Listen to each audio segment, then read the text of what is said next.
이번 시간에는 무역거래 절차에 대해서 알아보도록 하겠습니다. 무역거래 절차는 쉽게 얘기해서 물품을 수출하고 수입하는 절차예요. 그래서 수출입 절차라고 보시면 돼요.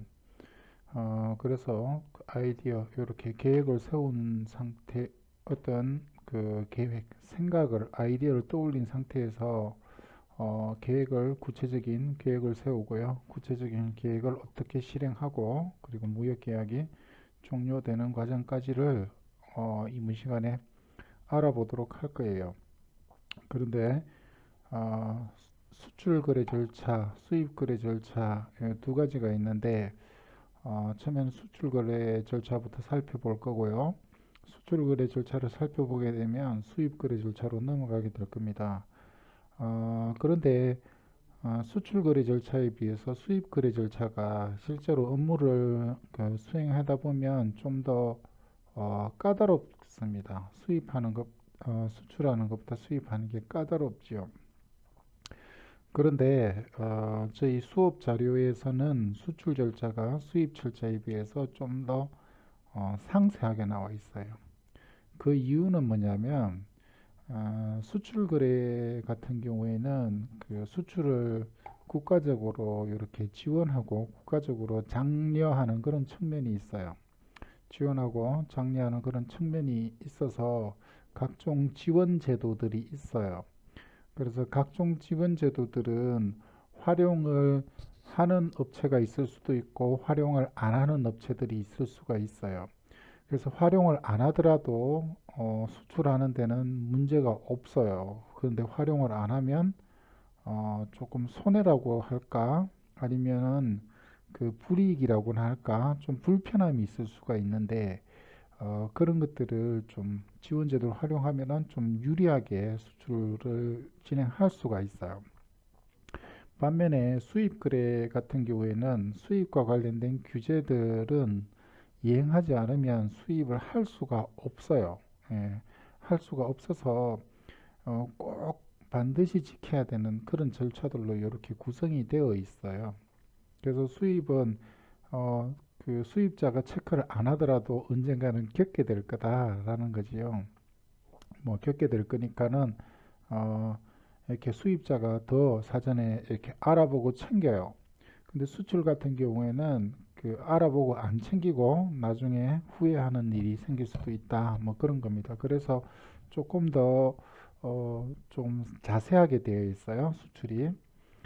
수출이 조금 더 자세하게 되어 있고 그 다음에 또 수출이 자세하게 되어 있는 이유는 수출에 대해서 정리가 잘 되어 있으면 수입 절차는 수출 절차의 반대다 이렇게 생각을 하면 이해하기가 쉬워서 조금 이렇게 간단하게 되어 있다라고 생각을 하시면 됩니다.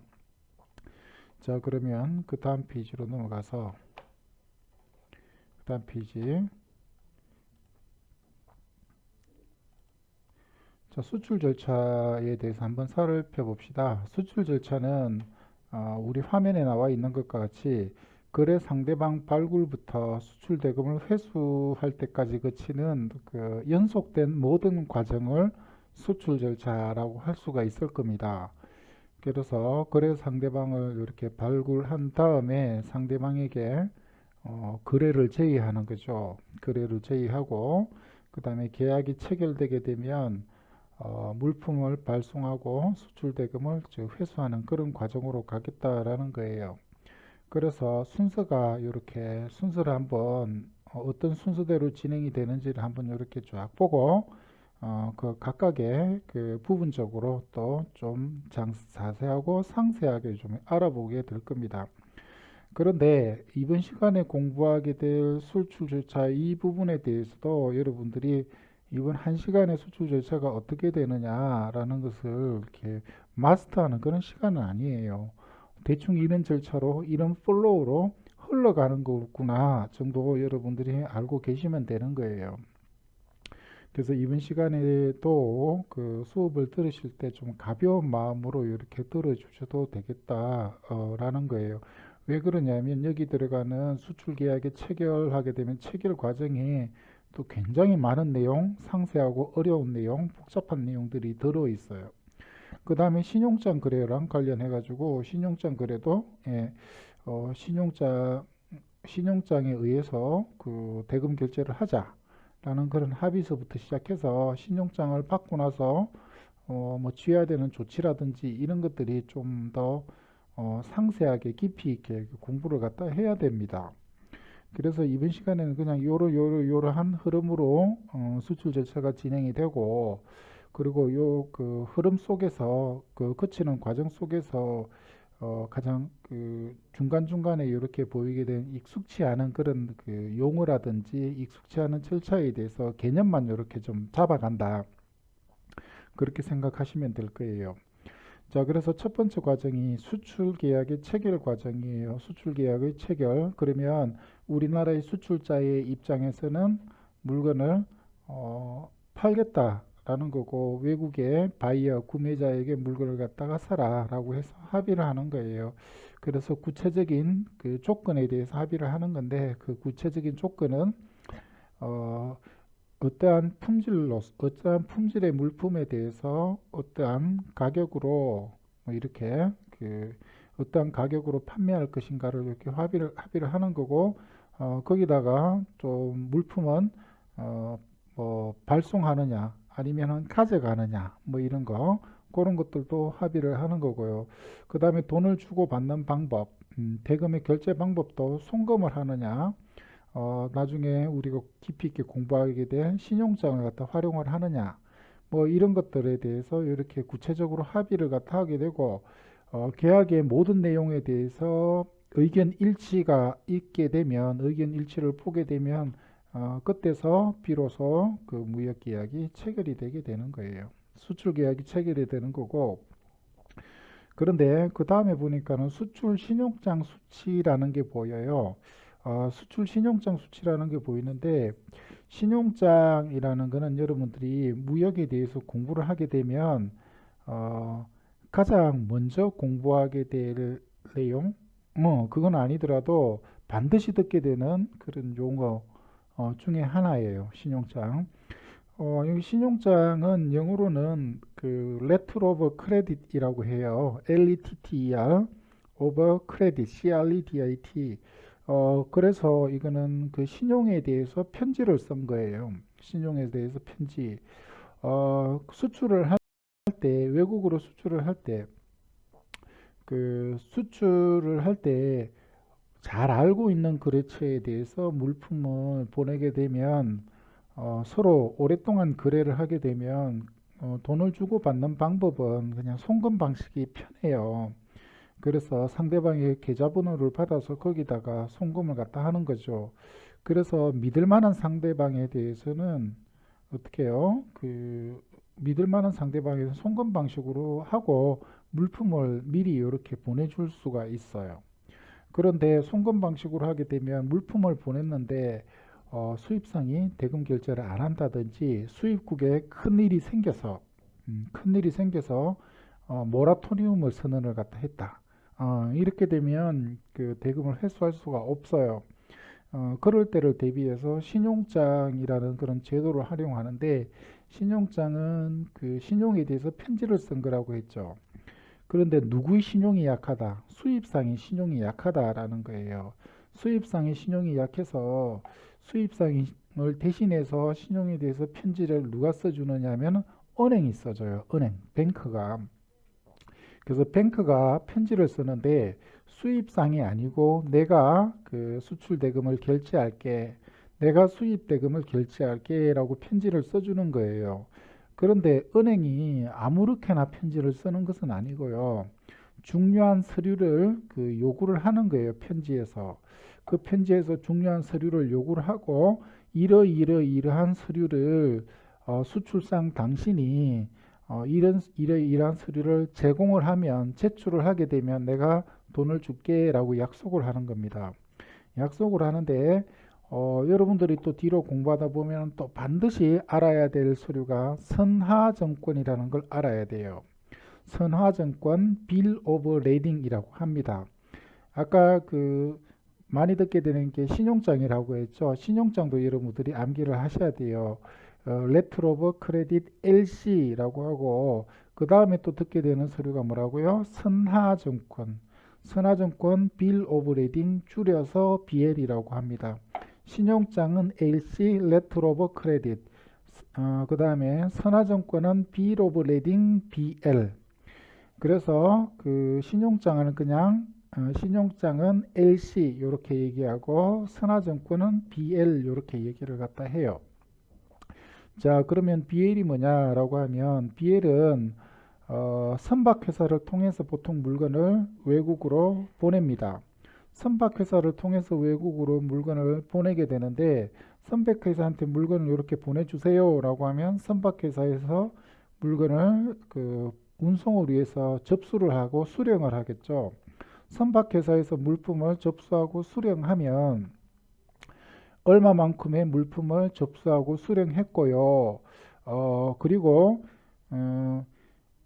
이 접수 영수증에 해당되는 그 선하증권을 이렇게 발행을 하는데 접수 영수증 선하증권은 무엇을 표시하고 있는 서류냐 하면 이러이러한 물건을 운송을 위해서 내가 운송인인 내가 물건을 수령했고요.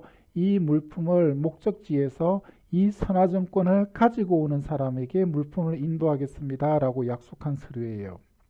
누구에게 물품을 인도한다고요? 선하증권을 가지고 온 사람에게 물품을 인도한다고 약속하는 그런 서류예요. 그래서 이 선하증권이 어떤 성격이 있냐면 선하증권을 물품의 도착지, 목적지에서 선하증권을 가지고 가야지만 물건을 찾을 수가 있는 그런 서류예요. 자, 그런 서류고 그 다음에 또 이게 어떤 특징이 있냐면 해상 운송을 한다고 하면 물품이 운반되는데 시간이 굉장히 오래 걸려요. 그래서 유럽이나 뭐 남미 이런 데서 오면 보통 한 달 반에서 2달 정도 이렇게 걸리는데 그 안에 선하증권을 가지고 물품을 팔 수가 있어요. 그걸 운송 중에 매매라고 얘기를 하는데 선하증권이 어떤 특징이 있냐면 선하증권을 가지고 가면 목적지에서 선박회사로부터 물건을 찾을 수가 있다라고 했죠. 그래서 선하증권을 어떤 사람에게 넘기게 되면 물건 자체를 넘긴 거랑 똑같은 효력을 발생을 갖다 해요. 그래서 물품의 처분이라든지 물품의 매매를 어떤 서류로 가지고 물품을 처분하고 매매를 갖다가 되게끔 하는 그런 그 유가증권을 그 권리증권이라고 해요. 그래서 권리증권은 그 서류의 인도로서 물품의 인도를 가름하는 서류다라고 보시면 되는데 그게 권리증권인데 선하증권은 권리증권의 특징을 가지고 있어요. 그래서 은행의 입장에서도 선하증권을 가지게 되면 신용장을 갖다 써준 은행의 입장에서도 선하증권을 가지고 있으면 물건을 가진 거랑 똑같은 효력을 가집니다. 그래서 은행이 LC 신용장을 갖다 발행하고 하게 되고 선하증권은 대표적으로 특별히 선하증권은 반드시 요구하는 것이 일반적이에요. 그래서 선하증권만 요구하는 것이 아니고 보험서류라든지 상업송장이라든지 다른 서류들도 줄줄이 요구를 하는데 가장 핵심적인 서류가 선하증권이에요. 그래서 선하증권을 이렇게 요구를 갖다가 하고 선하증권 기타 다른 서류들이 주게 되면 돈을 주겠다라고 약속한 서류가 신용장이다. 신용장은 뭐라고 간단하게 부른다고요? LC라고 부른다라고. LC 신용장. 그 다음에 LC가 대표적으로 요구하는 서류. LC는 많은 서류들을 요구해요. 그 중에 가장 대표적으로 요구하는 서류, 물건에 대한 권리를 담고 있는 선하증권을 요구를 갖다 한다라는 거예요. 선하증권 기타 서류를 주게 되면 은행이 돈 줄게라고 약속을 하는 거예요.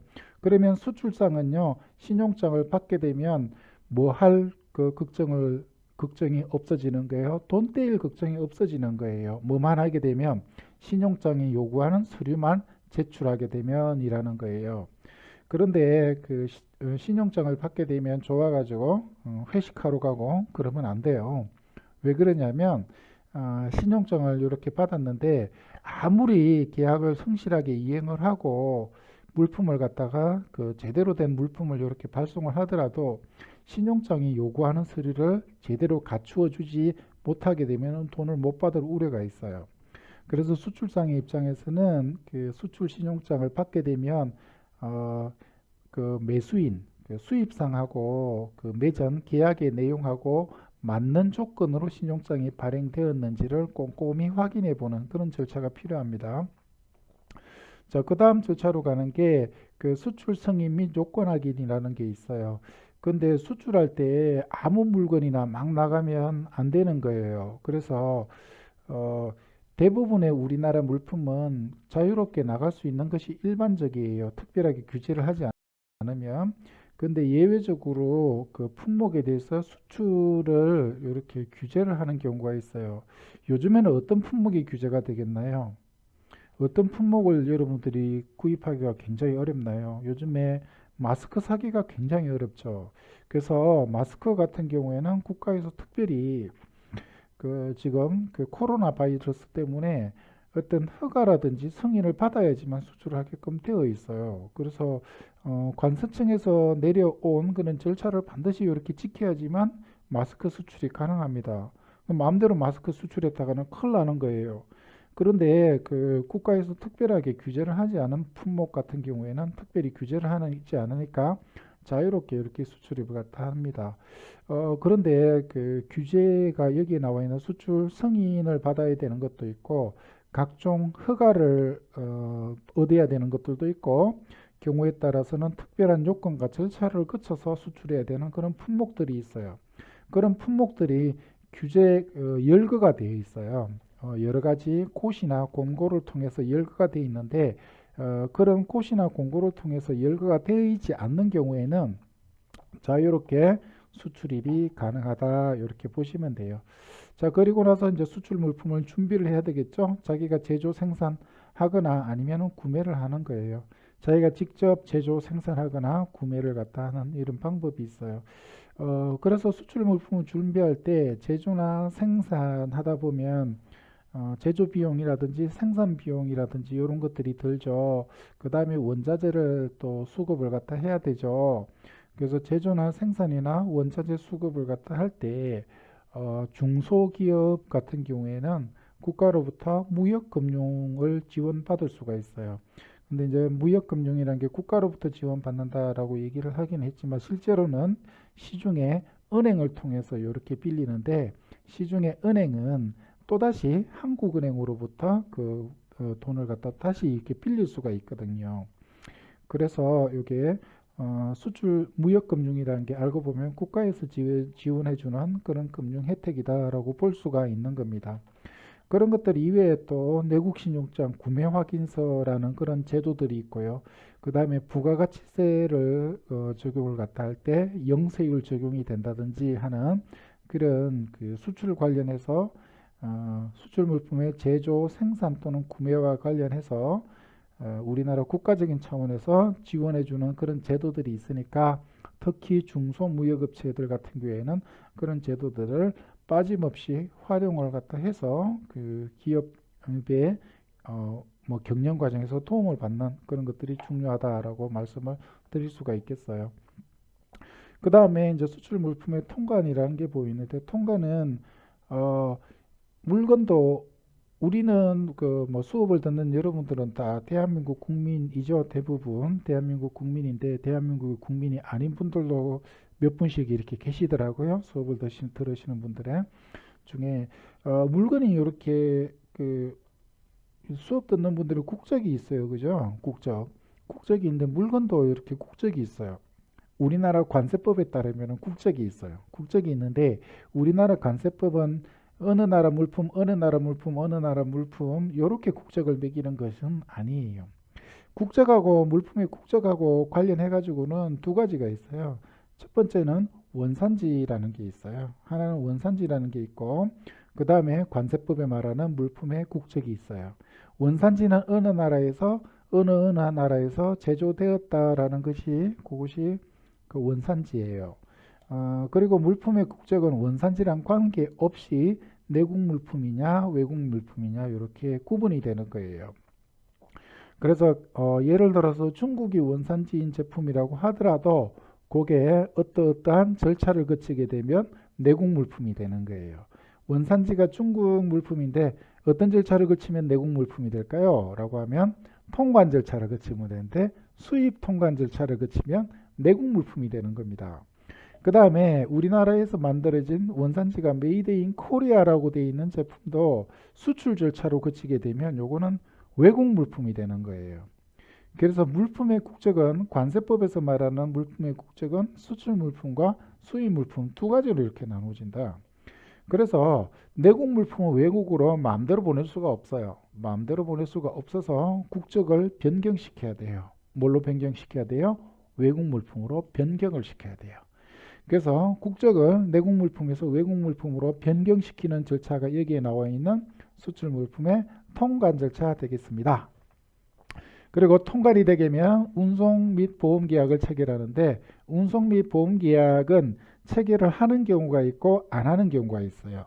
무슨 소리냐라고 말씀하실 수도 있는데 이거는 그런 거예요. 국제무역거래에서도 물건을 보내는 경우와 물건을 갖다가 가져가는 경우가 있어요. 수출상이 보내주는 경우와 그 수입상이 가져가는 경우가 있어요. 그래서 여러분들이 나중에 또 공부를 하다 보면 또 반드시 듣게 되는 게 인코텀즈. 인코텀즈를 또 이렇게 듣게 될 거고 인코텀즈에서 또 대표적인 조건이 CIF, FOB 조건이에요. 그래서 그 예를 들면 이런 게 있어요. FOB 조건 같은 경우에는 수입상이 물건을 가져가는 거예요.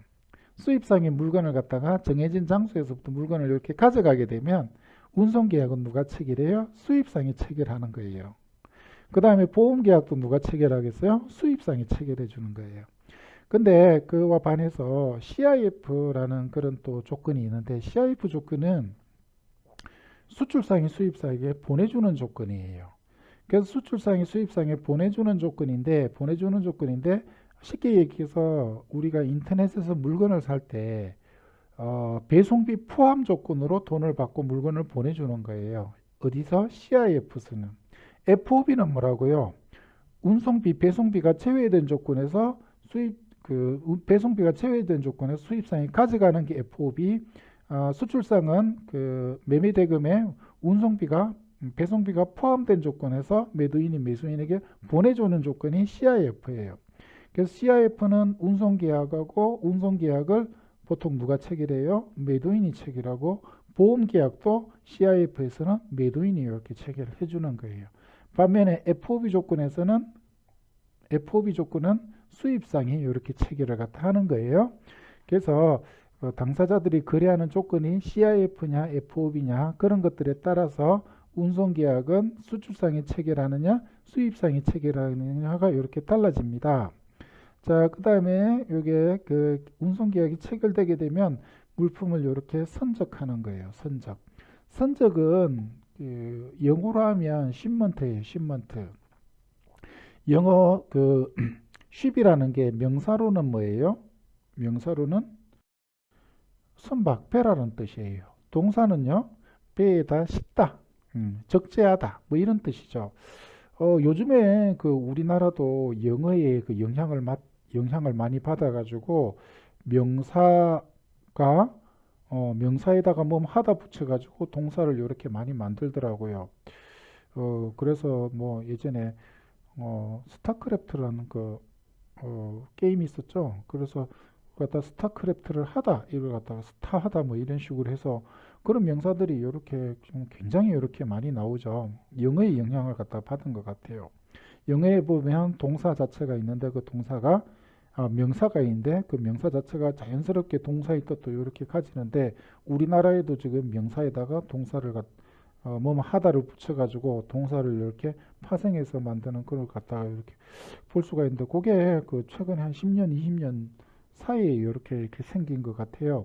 제가 정말 어릴 때는 그런 것들이 없었는 것 같은데 뭐 이렇게 바람직한 현상인지는 모르겠어요. 어찌됐든 선적이라는 거는 뭐냐면 원래 이렇게 배에다가 실른다 요것만을 이렇게 뜻했어요. 그런데 시간이 지나면서 그 어떤 단어가 갖고 있는 뜻이 점점 늘어나기도 하고 뜻의 범위가 줄어들기도 하고 다른 뜻으로 이렇게 바뀌기도 해요. 그래서 선적이라는 거는 shipment라는 거는 배에다가 실는 그 뜻에 대해서 배뿐만 아니라 뭐 그 기차에다가 실른다든지 비행기에다 실른다든지 뭐 트럭에다 실른다든지 이런 것들이 또 다 선적의 의미로 이렇게 포함이 되는 거고요. 그리고 약간 어떻게 또 뜻이 이렇게 바뀌었다라고 보면 그 운송인인 그 운송회사, 선박회사 이런 회사에다가 물건을 이렇게 넘겨주는 그런 행위 자체를 선적이라고 이렇게 또 표현하기도 해요. 그래서 선적은 그 뭐냐면 운송인 쪽에 물품을 전달해 주는 그런 것들을 갖다가 이렇게 다 포함하는 그런 개념으로 이렇게 보시면 되겠어요. 그래서 일단 배에다가 실른다 그 뜻만을 뜻하는 것이 아니고 운송인에게 물품을 전달하는 그 개념 자체가 선적이다라고 보시면 돼요. 자, 운송인한테 물품을 전달하고 나면 운송인이 이 물품을 갖다가 내가 잘 받았고 이 물품을 목적지까지 잘 운반할게라고 선박회사가 특히 발행하는 서류를 뭐라 그랬죠? 선화증권이라고 했어요. 선화증권은 Bill of Lading, BL이라고 했죠. BL. 자, BL은 누가 요구를 갖다 한다고요? 수입상이 BL을 필요로 하겠지만 수입상을 못 믿게 되면 어떤 서류를 갖다가 활용한다고요? 신용장을 이렇게 활용을 갖다 한다라고 되어 있어요. 신용장에서 가장 관심 있어 하는 서류가 뭐다고요? BL, 선화증권이다. 왜요? 선화증권이 있으면 물건을 찾을 수가 있으니까. 그죠? 자, 그래서 이게 지금 신용장 방식으로 돈을 주기로 했고 수출장이 수출 신용장을 이렇게 받았다라고 하면 여기 보면 수출 대금을 회수를 언제 수출 대금을 갖다 회수할 수가 있냐면 물건이 수입지에 도착하기 전에 대금을 곧바로 회수할 수가 있어요. 이게 무슨 소리냐면 신용장에 뭐라고 적혀 있어요? 선화증권을 비롯한 신용장이 요구하는 서류를 제출하게 되면 수입지에 있는 은행이 돈 준다라고 약속을 갖다 한 거예요. 수입지에 있는 은행이 돈 준다고 약속을 했는데 수출상은 언제 돈을 받을 수가 있다고요? 수입지에 물건이 도착하기 전에 수출지에 있는 은행으로부터 돈을 받아요. 이게 또 뭔 소리예요? 신용장이 선화증권을 비롯한 서류를 제출하게 되면 수입지에 있는 은행이 돈 준다고 약속을 했어요. 그러면 수출지에 있는 은행은 어떤 생각을 하는 거예요? 신용장이 요구하는 서류가 제대로 갖춰졌으니까 이것을 수입지에 있는 은행으로 보내게 되면 수입지에 있는 은행이 돈 주는 것이 확실하다라고 생각을 하는 거예요. 어떤 걸 전제 조건에 해서 수입지에 있는 은행에 대해서 수출지에 있는 은행이 잘 알고 있는 상황이라면.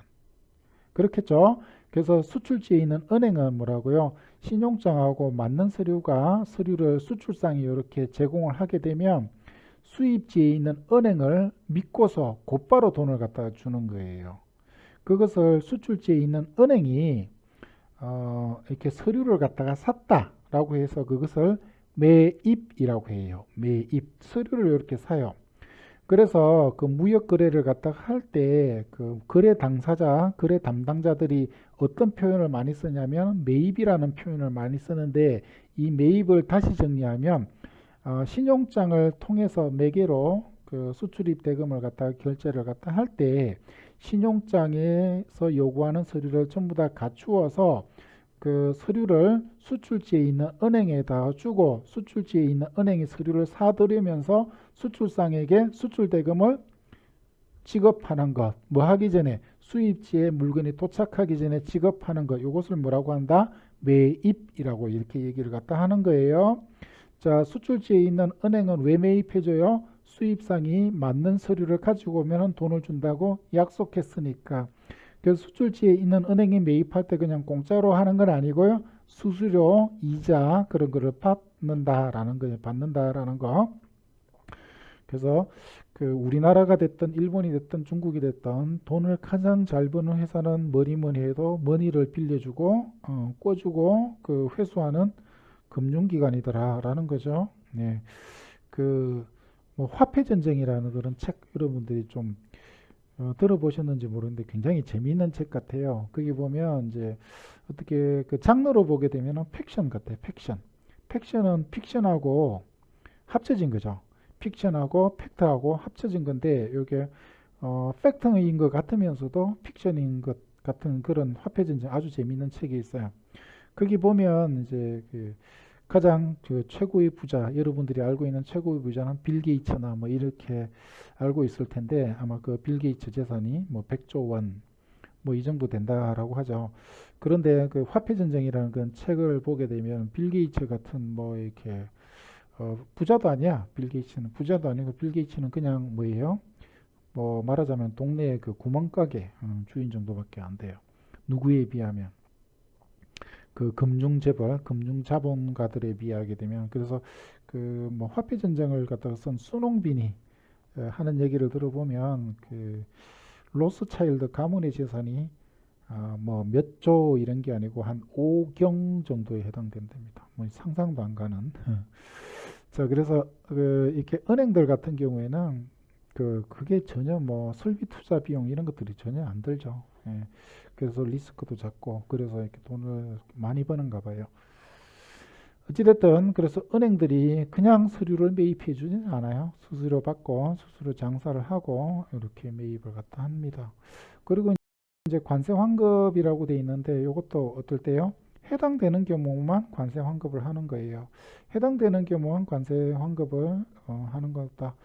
이게 뭐냐면 관세 환급은 관세는 왜 내냐면 외국에서 물건이 우리나라에 들어올 때 관세를 내는 건데 관세 요거는 소비세예요. 소비세. 소비하는 사람이 내는 거예요. 부가가치세와 마찬가지로. 근데 소비를 안 하게 되면 관세를 갖다 안 받아야 돼요.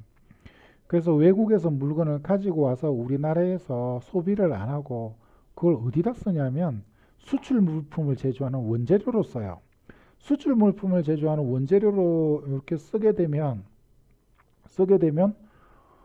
나중에 어떻게 되냐 수출하는 거예요. 그러면 국내에서는 어느 누구도 소비를 안 했어요. 그러면 수입했을 때 관세를 냈을 거 아니에요. 그 관세는 어떻게 해야 되는 거예요? 수출하게 되면 내지 않아야 될 관세를 냈으니까 뭐 한다? 돌려줄게라는 거예요. 그게 뭐예요? 관세 환급이에요. 그래서 외국 물품을 갖다가 수입해서 그걸 갖다가 수출 물품을 제조하는 원재료로 이렇게 썼어요. 쓰게 되면 수입할 당시에 냈던 관세를 뭐 한다? 돌려준다라는 거예요. 그것이 관세 환급이다라는 겁니다. 자, 그래서 구체적인 절차로 이렇게 들어가야 되는데 구체적인 절차로 들어가기 전에 이미 설명을 갖다가 절반 정도는 맡긴 것 같아요. 자, 계약 체결 단계에서부터 한번 살펴볼게요. 계약이 체결되려고 그러면 일단은 계약을 체결할 상대방을 찾아야 되죠. 누구랑 계약을 체결할 건데 라는 거예요. 그걸 찾아야 되는데 그런 것들이 무역 마케팅의 과정 그리고 무역 체결의 과정으로 이렇게 들어가요. 그래서 상대방을 찾는데도 아무 데서나 상대방을 갖다 찾으면 안 되고 팔릴 시장을 갖다가 일단은 물색을 해서 상대방을 찾는 거예요. 그래서 팔릴 시장을 이렇게 물색하고 찾아보니까 시장을 갖다가 찾는 것을 여기에 보면 해외 시장 조사, 수출 마케팅 조사라고 해요. 그래서 우리 어느 나라에 가서 물건을 갖다 팔 것인가 이런 것들이에요. 예전에 제가 대학교 다닐 때 뭐 이런 걸 교수님들이 예로 많이 들어주시는데 그 신발 회사에서 아프리카에다가 시장 조사를 보내니까 한 사람은 그 한 켤레도 안 팔린다. 한 사람은 그 시장이 무궁무진한 시장이다. 이렇게 상반된 의견을 내놨죠. 뭘 보고요? 똑같은 팩트를 보고 그렇게 얘기를 했답니다. 신발을 신고 다니지 않아서라는 거죠. 그런데 신발을 신고 다니지 않아서 안 팔릴 것이다라는 의견도 있지만 신발을 신고 다니지 않는데 그 사람들한테 한 켤레씩만 신게 만들면 얼마나 많은 신발을 팔 것인가 뭐 이런 얘기들을 교수님들이 얘기를 하시더라고요. 그리고 또 어떤 친구들은 그 이렇게 달리기 빠른 나라가 그 자메이카라는 나라가 있죠. 자메이카 굉장히 빠르죠. 그 우사인 볼트도 자메이카인가? 그래서 왜 자메이카 사람들이 이렇게 빠른가라고 하니까 그 나라 사람들이 그 신발을 안 신고 다닌대요. 신발을 안 신고 다니는데 그 땅바닥이 여름 되면 겁나게 뜨겁대요. 그래서 달리기가 굉장히 빠르다라는 그런 얘기를 하던데 모르겠어요. 믿거나 말거나 하고. 자, 시장 조사가 끝나게 되면 그 거래처를 발굴을 하는 거예요. 이 거래처 발굴은 내 물건을 사줄 만한 업체가 누가 있을까? 요것을 갖다 선정하는 것이 거래처 발굴이라고 얘기를 해요. 그 다음에 거래처를 갖다가 이제 될 만한 업체들이 이렇게 리스트를 갖다 한번 쭉 뽑아보는 거예요. 자, 리스트를 갖다 이렇게 쭉 뽑아보고 나서 그 리스트에 뽑힌 업체에다가 회람장을 이렇게 보내요. 서큘러 레터. 그냥 우리 이런 물건 지급합니다 라고 이렇게 막 돌리는 거예요. 자, 막 돌리는 걸 갖다가 회람장이라고, 회람장을 이렇게 쫙 돌리게 되면 회람장을 받은 업체에서 뭐라고요? 비즈니스 인쿼리가 들어오는 거예요. 그래서 그 물품에 대해서 내가 조금 더 알고 싶어요 라고 이렇게 문의가 들어오고요. 그러면 알고 싶다라고 문의 들어온 쪽에 대해서 그러면 이제 그제서 상대방에 대해서 뒷조사를 하는 겁니다. 자, 이 회사의 신용도가 얼마만큼 되느냐. 그래서 신용조사는 그 회사의 규모 이런 것들이 되겠어요. 규모라든지 그 다음에 재정 상태, 그 다음에 그 회사의 그 다음에 그 개성이라고 할까? 그 개성은 뭐 믿을 만한가, 믿지 못할 만한 것인가라는 거예요. 말하자면 도덕성이 되겠죠. 그래서 그 회사의 규모라든지 도덕성, 그 다음에 그 회사의 영업 능력, 이런 것들을 조사하는 것, 여기 상대방에 대한 신용조사입니다. 저 신용조사가 이렇게 끝나게 되면 그 구체적인 조건을 제시를 하는 거예요. 이 물건 얼마에 팔게, 어떤 조건에 팔게라는 거예요. 그래서 구체적인 조건을 제시하는 것이 청약이에요. 청약. 우리 결혼합시다 이렇게 얘기하면 청혼이 되죠. 우리 계약을 체결합시다 라고 하면 그게 청약이에요. 이 청약은 매매 계약을 체결하기 위한 청약이 있을 수도 있고 뭐 다른 종류의 뭐 계약을 체결하기 위한 청약도 있어요. 뭐 보험 계약을 위한 청약도 있고 그 다음에 주택 매매를 위한 청약도 있고 뭐 이런 것들이 있죠. 자, 그래서 매매 계약을 성립시키고자 하는 의사표시 요것도 청약이에요. 그래서 청약은 종류를 불문하고 계약을 성립시키고자 하는 의사표시가 청약이고 이 청약은 청약하는 조건하고 내용이 굉장히 명확해야 되는 거예요. 모호해서는 안 되고 내용 자체가 구체적이고 명확하게 계약의 조건을 제시하는 것이 청약이고 이 청약에 대해서 동의의 의사를 표시하게 되면 무역계약이 체결이 되는 거예요. 그래서 청약에 대해서 청약의 내용을 갖다가 조금이라도 수정하게 해서 동의를 하게 되면 계약이 성립을 안 한다라는 거예요. 그래서 청약의 내용을 100% 수용해서 동의의 의사를 표시하게 되면 그것이 성락이고 청약에 대한 성락이 있게 되면 계약이 성립한다라는 거예요. 되셨나요? 그래서 청혼을 하게 되면 상대방이 승낙을 하게 되면 결혼이 되죠. 근데 결혼에는 조건을 이렇게 달지만 매매 계약에서는 뭐라고요? 그런 조건을 갖다가 달지를 갖다 않습니다. 그래서 청약에 대해서 상대방이 어떤 토시를 달거나 토를 달거나 다른 조건을 제시하게 되면 그거는 뭐라고요? 승낙이 아니고 뭐라고요? 청약에 대해서 조건을 변경하는 새로운 청약이 되는 거예요. 예를 들어서 이 물건을 내가 매도인이 10,000원에 팔겠다라고 했는데 상대방이 사고 싶기는 하는데 9,000원이요 라고 하게 되면 그건 승낙이 아니고 뭐라고요? 사겠다라고 하는 반대 청약이 되는 거예요. 반대 청약. 아시겠죠?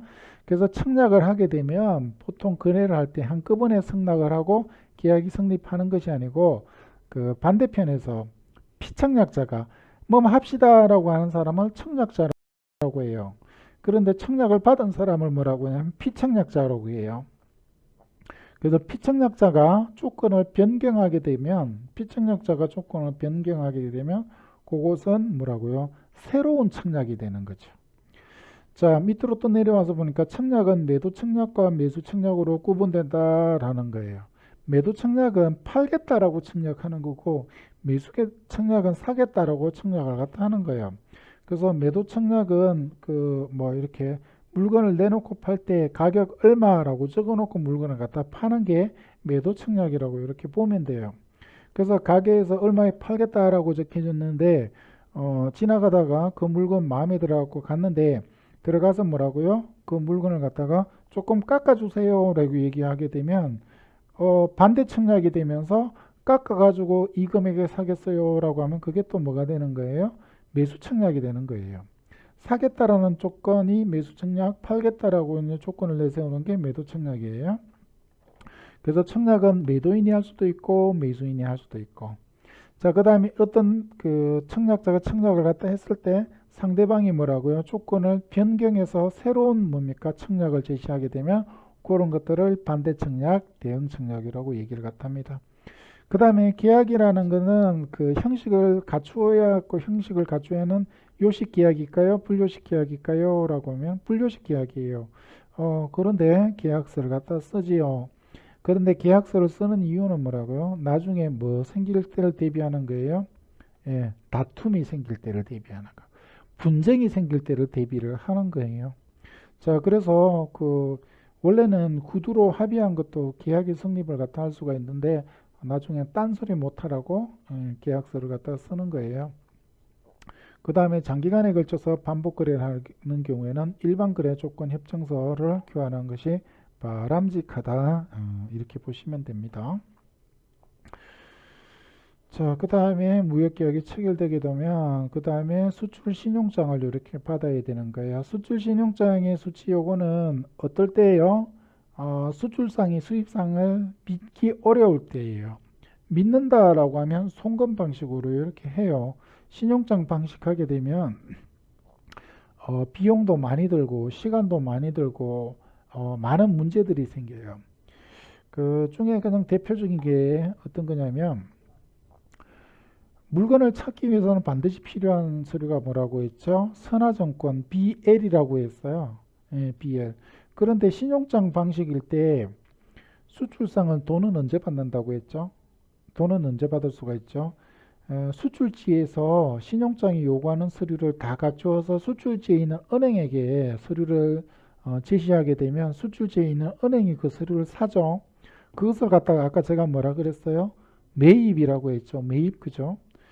그런데 은행들이 매입을 갖다 할 때는 수출상이 제공하는 서류가 신용장의 조건에 맞는지 안 맞는지를 정말 꼼꼼히 검토를 갖다 하죠. 그렇게 꼼꼼히 검토를 갖다 하다 보니까 은행이 서류 심사하는데 며칠씩 이렇게 걸리는 경우가 있어요. 그렇게 하면 물건은 수입지에 도착했는데 서류가 도착을 갖다 안 하는 그런 일이 생겨요. 그 물건 도착하더라도 선화증권이 없으면 어떻게 일이 생겨요? 수입상에 물건을 못 찾아요. 급한 물건이면 큰일 나죠. 뭐 살아있는 활, 뭐 이런 거 보면 물고기 막 다 죽고 막 난리가 나고요. 부패하고 그럴 수도 있잖아요. 그래서 신용장이 갖고 있는 문제들이 이렇게 많을 수가 있어요. 그래서 수출 신용장은 급한 물건이 아니고 또 수입상이 또 못 믿을 만할 때 그럴 때 이렇게 쓰는 거예요. 그래서 대금 결제 방식, 송금 방식일 경우에 대금 회수 불능이 위험이 존재를 하는데 그런 위험을 피하기 위해서 수출 신용장을 갖다 쓴다. 수출 신용장은 수입상의 거래은행이 자기가 돈을 주겠다라고 약속을 갖다 한 거예요. 자, 수출 신용장은 계약서 내용과 일치 여부를 점검해야 돼요. 왜 점검해야 된다라고 해요? 그 신용장 거래일 때 아무리 수출 업무를 갖다가 성실하게 이행을 하더라도 신용장이 요구하는 서류를 제대로 신용장이 요구하는 조건으로 서류를 갖추어서 제출하지 못하면 돈을 받을 수가 없다는 게 신용장 제도가 가지고 있는 한계예요. 그래서 신용장을 수취한 수출자는 계약의 내용과 일치 여부를 꼼꼼히 점검을 갖다 해야 된다라는 게 중요하고 계약의 내용과 일치하지 않거나 수출자가 제공할 수 없는 서류가 있으면 신용장에 조건 변경을 신청해야 돼요. 조건 변경을 누구한테? 수입상한테 조건 변경해라 해. 우리 계약의 내용하고 다르지 않냐? 라고 수입상에게 얘기를 해야 돼요. 그럼 수입상이 신용장을 발행한 은행에게 지시를 해서 조건 변경이 되는 겁니다. 그 다음에 수출성이나 수출허가 등의 절차의 이행이라고 되어 있는데 우리나라는 원칙적으로 자유, 예외적으로 제한이 되어 있어요. 그것을 네거티브 리스트 시스템이라고 해요. 예? 네거티브 안 좋게 보이죠? 안 좋게 보이지만 안 되는 것만 리스트에 적었다 해서 네거티브 리스트 시스템이에요. 네거티브한 것만 리스트에다 적었다. 네거티브 리스트 시스템. 그래서 리스트에 적히지 않은 것들은 네거티브 하지 않다. 리스트에 적히지 않은 것들은 자유롭게 수출입이 가능하다라는 겁니다. 아시겠죠? 그래서 네거티브 리스트 시스템을 취하고 있으니까 우리나라의 무역거래업자들은 뭐라고요? 리스트에 적힌 것들만 뭡니까? 수출이 금지되거나 리스트에 적혀 있는 것들만 특별한 절차가 요구된다라는 겁니다. 그럼 리스트에 저 있지 않다라고 하면 뭐라고요? 자유롭게 수출입이 가능하다라는 거예요. 그런데 무역거래업자들이 조심해야 되는 거는 그 리스트가 하나의 종류만 있는 것이 아니고 여러 종류의 리스트가 있어서 여러 종류의 리스트에서 정하고 있는 그 규제가 모두 그 수출이나 수입에 적용이 된다라고 보시는 겁니다. 일단은 첫 번째 줄부터 보면 대부분의 수출 물품은 수출 승인 등의 절차를 필요로 하지 않으므로 별도의 제한 없이 수출이 가능합니다. 대부분이라고 했는데 글쎄 이게 대부분인지 아닌지 모르겠어요. 점점 그 뭡니까 규제가 되는 품목이 늘어나고 있는 실정이에요. 왜 규제가 되고 있는 그 품목이 늘어나냐면 수출입 거래업자를 간섭하려고 했다라는 그런 개념은 아니고 지금은 그 안보, 위생, 국민 건강 이런 것들 때문에 규제를 이렇게 많이 해요. 특히 요새 뭐가 규제가 된다고요? 마스크 규제 이렇게 된다라고 얘기를 했잖아요. 자, 그래서 이렇게 규제가 되는 리스트가 여러 종류가 있는데 그 리스트를 갖다가 대표적으로 들면 수출입 공고에 나와 있는 리스트가 있어요. 자, 수출입 공고의 리스트는 수출 금지 품목 리스트가 나와 있는데 수출 금지 품목 아예 금지를 못하는 거예요. 그 다음에 수출 승인 대상 품목이 있는데 수출 승인 대상 품목은 승인을 받으면 수출할 수가 있어요. 자, 그 다음에 수입 승인 대상 품목인데 수입 승인을 받으면 수입을 할 수가 있어요. 그래서 사전에 수출입 승인 대상 품목은 수출입 승인을 받아야 되고 수출입 공고의 수출 금지 품목은 아예 수출이 안 되는 그런 품목들도 있다라는 겁니다. 자, 그 다음에 또 어떤 리스트가 있냐면 전략물자 수출입 공고라는 또 리스트가 또 있어요.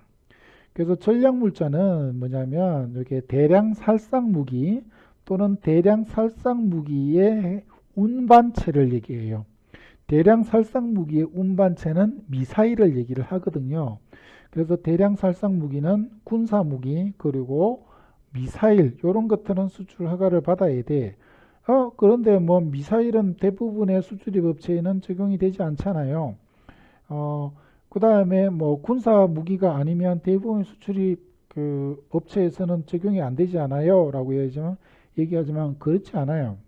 왜 그러냐면 우리 그 일상생활에서 많이 사용되는 물품도 이것이 조금만 변경을 시키면 이게 대량 살상 무기로 이렇게 용도 변경이 가능할 수가 있어요. 그런 물품을 뭐라고 하냐면 이중용도 품목이라고 해요. 이중용도 품목.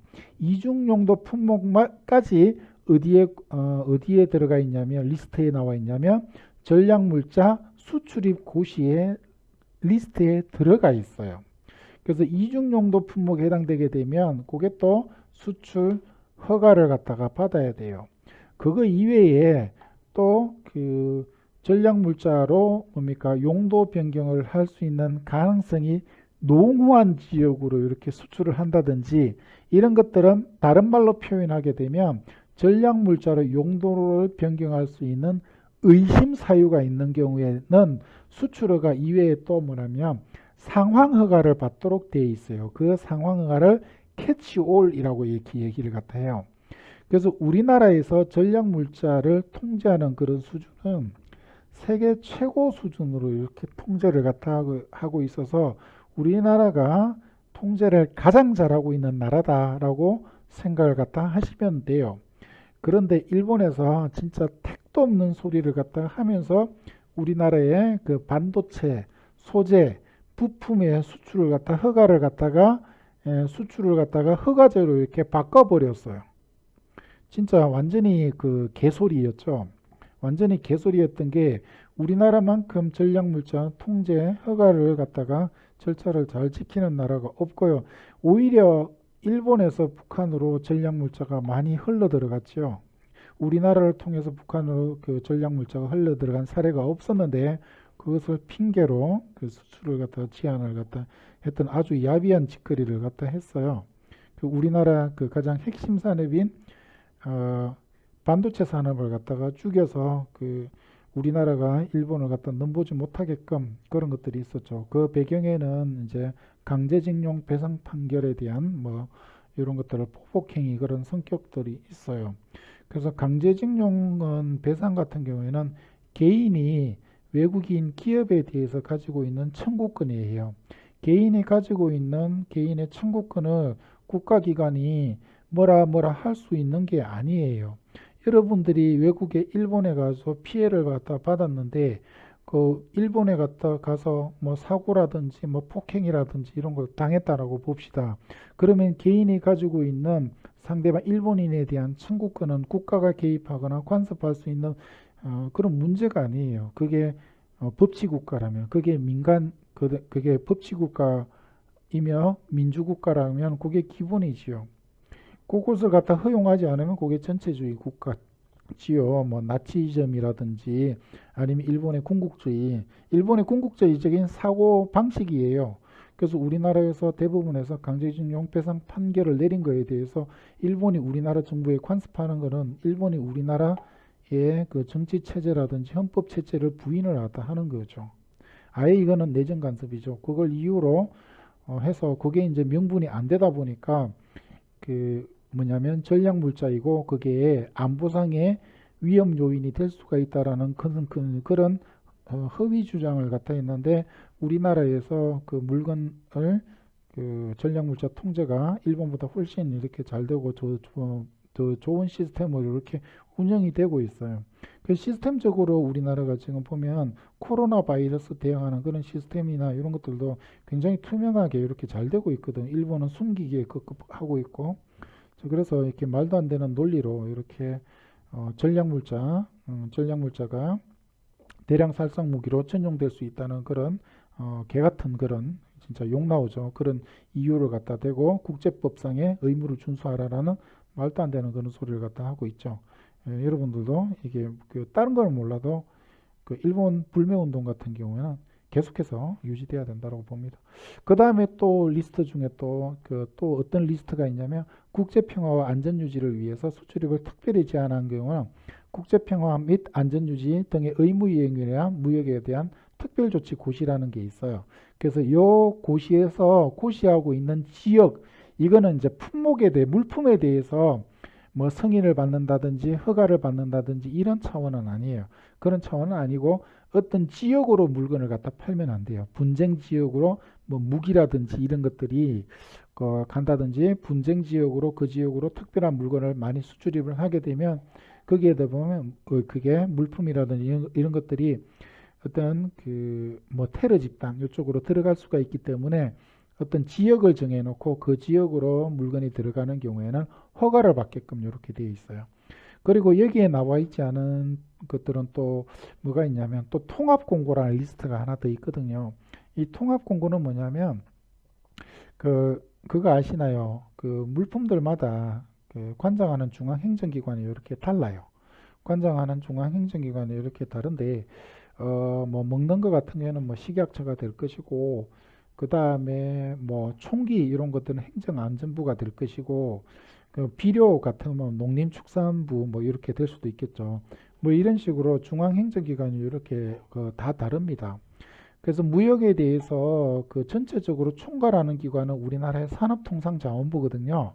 우리나라의 산업통상자원부인데 산업통상자원부에서 직접적으로 품목 관리를 하게 되면 전문성이 떨어져요.